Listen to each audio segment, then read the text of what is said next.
Sales of the iPhone 4 are through the roof, 1.7 million in just the first 3 days alone. But since it came out, many customers have had problems with the new phone's reception. And now, after testing iPhone 4, Consumer Reports says it cannot recommend buying it. Paul Reynolds is Consumer Reports electronics editor. He is with us this morning. Now, just for history's sake, every iPhone thus far, Consumer Reports has said, we love this thing. Correct. Each generation of iPhone we have recommended, and this is a very fine phone in almost all respects. Right. It's really an improvement in many ways on previous generations. It does have this one performance glitch that we think Apple needs to fix, and before we will recommend it wholeheartedly. Give them the big okay. So here is the brand new iPhone. It's glorious, it's sleek, it looks as cool as anything possible.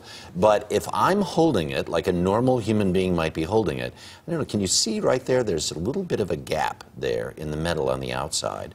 And the metal on the outside is part of the antenna, right? Correct. So if I hold it like a normal human being does, I'm actually covering up that gap, and as a result, I'm affecting the ability to receive the signal strength. Right. What we found in our tests, and as you said, there are a lot of anecdotal reports of reception problems. What we did is take this phone, compare it to some other AT&T phones in our labs under controlled conditions, and what we found was that when your finger was over that gap, there was a good chance that the signal strength would in fact drop, and drop enough that if you were in the middle of a call, you might lose that call. Right.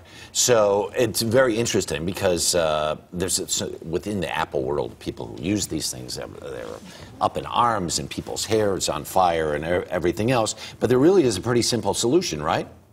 There's a simple solution. It's not an elegant one, but it's cheap and easy, and it is what we did. We looked at several kinds of tape, and we actually found that duct tape covering over that gap, either that way or around the edge, might be even a little more elegant, but that will actually remedy the problem.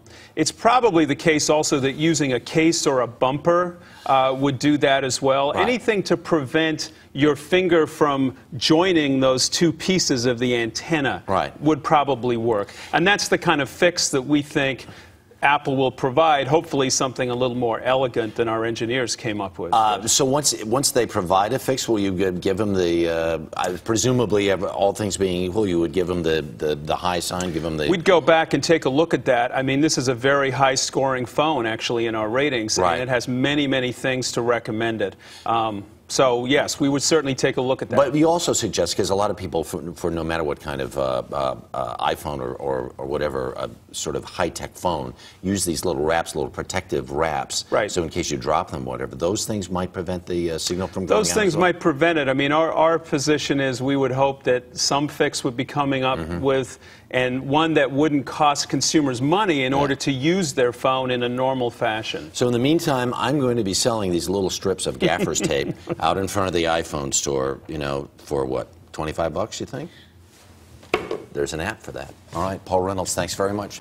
A lot happens early on The Early Show, weekday mornings on CBS.